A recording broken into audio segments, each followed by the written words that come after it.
12월 19일 하나님의 말씀을 함께 묵상하겠습니다. 오늘 역대하 35장 20절에서 27절의 말씀으로 함께합니다.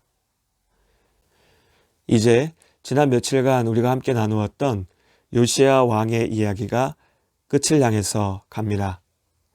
요시야의 삶을 한마디로 보여주는 말씀이 열왕기하 23장 25절에 있습니다.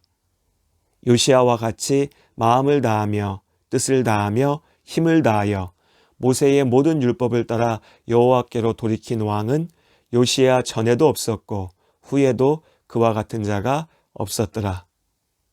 요시야는 그야말로 하나님께 칭찬받는 왕이었습니다. 그렇다면 이 개혁을 완수하고 난 이후에 요시야의 삶은 어땠을까요? 요시야 인생의 후반기를 이해하기 위해서는 유다 왕국을 둘러싼 여러 나라들의 상황에 대해서 먼저 알아야 됩니다. 강력한 제국이었던 아수르를 중심으로 유지되던 국제 질서에 변화가 생겼습니다. 전성기를 누리던 아수르의 국력이 점차 쇠약해지면서 바벨론이라고 하는 새로운 나라가 성장했습니다. 이제 바벨론이 아수르를 공격하여 무너뜨릴 정도로 힘이 강해졌죠. 이때 이집트의 파라오였던 느고 2세는 아수르를 도와서 바벨론을 견제하기 위해서 군사를 일으켰습니다. 이집트와 아수르가 연합하여서 바벨론에 맞선 것이죠.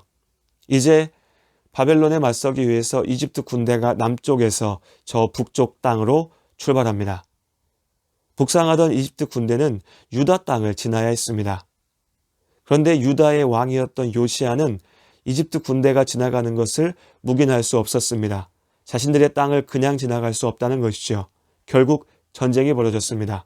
그리고 이때 무깃도라고 하는 곳에서 벌어진 전투에서 유다의 군대가 대패하고 요시야는 전사하게 됩니다. 이후에 유다 왕국은 혼란한 국제질서의 재편 과정에서 힘을 잃어버리고 결국 바벨론에 의해서 멸망당하게 되는 것이죠.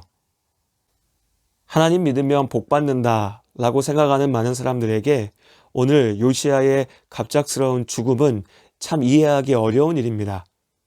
신실한 왕 요시야가 어떻게 저렇게 처참하게 죽을 수 있는가? 하나님은 능력이 없는가? 아니면 우리가 아무리 노력해도 결국 하나님께서는 벌하시는 건가? 이 질문에, 이 의문에 답하기 위해서는 요시야의 삶을 좀 더 꼼꼼하게 들여다볼 필요가 있습니다. 8살의 어린 나이에 반란으로 살해당했던 아버지를 대신하여 왕이 된 요시야의 삶은 참 슬픈 출발이었지만 한편 성공한 삶이었습니다. 통치 기간 내내 안정적으로 국가를 이끌었고 백성들의 칭송을 받았습니다. 그럼에도 그의 삶이 안타까운 것은 갑작스러운 죽음 때문입니다. 젊은 나이에 전쟁에 나가서 죽었습니다. 사실 누구라도 피하고 싶은 죽음이지요.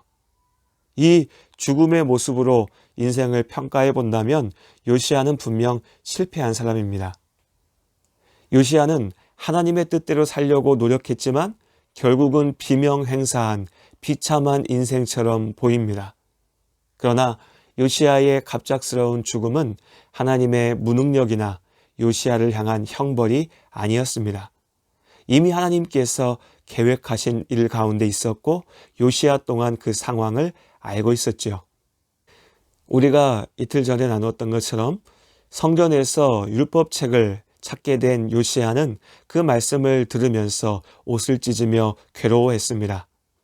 가나안 땅에 들어가기 전 하나님과 이스라엘이 맺었던 언약이 그 약속이 온전히 이루어지지 않았다는 것을 알게 됐기 때문입니다. 그는 하나님의 약속하신 심판이 두려웠습니다. 그 하나님의 뜻을 알고자 선지자 훌다에게 신하들을 보냈습니다. 그리고 그 선지자는 하나님께서 약속하신 대로 순종하지 않은 이스라엘을 이제는 심판하실 것이라 말합니다. 요시야와 유다 백성들의 회개로도 이제는 유다의 운명을 바꿀 수 없게 된 것입니다. 그러나 요시야 왕은 하나님의 말씀 앞에 순종하였으니 그가 평안히 살다가 세상을 떠나게 될 것이라고 하나님께서 말씀하십니다. 이후에 유다에 닥칠 재앙을 보지 않을 거라는 말씀이죠. 요시야는 단지 오래 사는 것을 목표로 살지 않았습니다. 세상에서 인정받는 삶을 쫓지도 않았지요. 그는 하나님의 말씀에 순종했습니다. 그가 아무리 열심을 다해도 이제는 죄로 인하여서 무너져버린 유다 왕국에 내릴 심판을 막을 수는 없었지만, 그럼에도 자신의 인생 동안 유다 왕국을 하나님 앞으로 인도하기 위해서 열심을 다했습니다. 그렇게 요시야의 평생은 하나님과 동행하는 삶이었습니다. 그는 이미 자신의 개혁이 결국 실패할 것을 알고 있었습니다. 그럼에도 하나님의 말씀 앞에 순종하였지요.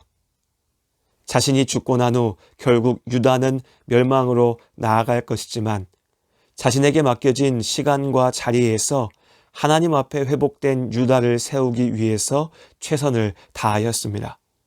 하나님께서는 약속하신 대로 그의 삶을 지키셨고 살아있는 동안 그는 평안한 왕국을 보았습니다. 요시야는 39의 나이로 예기치 못했던 죽음을 당하게 됩니다. 그의 죽음은 그가 일평생 헌신했던 개혁에도 불구하고 유다의 멸망을 막을 수 없다라는 것을 분명하게 보여줍니다. 실제로 하나님의 말씀에 순종하겠다 약속했던 유다 백성들은 요시야 왕이 죽은 이후에 다시 죄악으로 돌아갔고 결국 유다 왕국은 멸망하게 됩니다. 세상은 나름대로 각자의 기준에 따라서 요시야의 인생을 판단하겠지만 중요한 것은 하나님께서 판단하시는 그의 삶입니다. 세상 사람들은 저 사람은 하나님 믿는데도 일찍 죽었어. 저 사람은 그렇게 하나님을 이야기하더니 병 걸렸어. 저 사람은 예수 믿는다고 말하지만 가난해 라고 하면서 우리의 인생을 폄하할지도 모릅니다. 그러나 우리의 인생을 판단하시는 이는 오직 하나님이시죠. 요시야는 성공했습니다. 그의 인생은 마음을 다하고 뜻을 다하고 힘을 다하여 하나님께 순종하는 삶이었습니다. 이 요시야의 삶은 하나님 안에 사는 사람의 목적지가 어디에 있는지를 새삼 생각해 보게 합니다. 행복한 삶은 무엇일까요? 인생의 목적은 어디에 있을까요? 우리는 살아가는 동안에 사람들에게 그리고 스스로 성공했다 인정받기 위해서 발버둥칩니다. 심지어는 죽을 때까지도 소위 말하는 좋은 죽음을 맞이하기 위해서 애쓰지요. 하지만 솔로몬의 말처럼 이 모든 것들은 결국 헛된 것입니다. 하나님의 말씀 앞에 우리의 삶을 세워야 합니다. 그때 비로소 우리의 인생이 가치가 있어집니다. 믿음의 눈으로 여러분의 삶을 바라보십시오. 가진 것이 없다고 실패한 것이 아닙니다. 아무리 많이 가져도 하나님을 모른다면 철저히 실패한 것입니다. 비록 부유하지 않아도 세상에서 잘남을 자랑하지 않아도 하나님을 믿고 은혜 안에 산다면 우리는 충분히 성공한 것입니다. 아무리 오래 살아도 결국 죽음 앞에서 부질없는 것이지만 하루를 산다 해도 내 인생에 주어진 소명을 이루고 살아낸다면 그 삶이 성공의 삶인 것이죠. 그러니 우리가 세상의 눈으로, 세상의 기준으로 스스로를 평가하며 좌절하지 않았으면 좋겠습니다. 하나님 앞에 칭찬받는 삶, 오직 하나님 나라를 바라보며 사는 삶 가운데 참된 기쁨과 감사의 축복이 가득하시기를 바랍니다. 주님 말씀하시면 내가 나가리다. 주님 뜻이 아니면 내가 멈춰서리다. 나의 가고 서는 것 주님 뜻에 있으니 오 주님 나를 이끄소서. 주님 말씀하시면 내가 나가리다. 주님 뜻이 아니면 멈춰서리다. 나의 가고 서는 것 주님 뜻에 있으니 오 주님 나를 이끄소서. 뜻하신 그곳에 나 있기 원합니다. 이끄시는 대로 순종하며 살리니 연약한 내 영혼 통하여 일하소서. 주님 나라와 그 뜻을 위하여.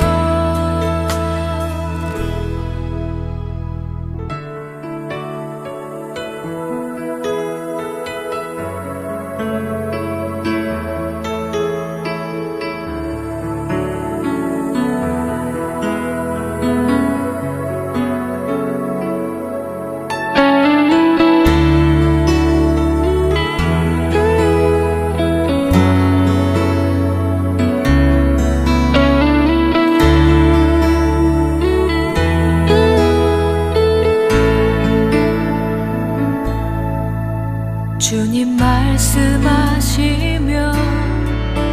내가 나아가리다. 주님 뜻이 아니면 내가 멈춰서리다. 나의 가고 서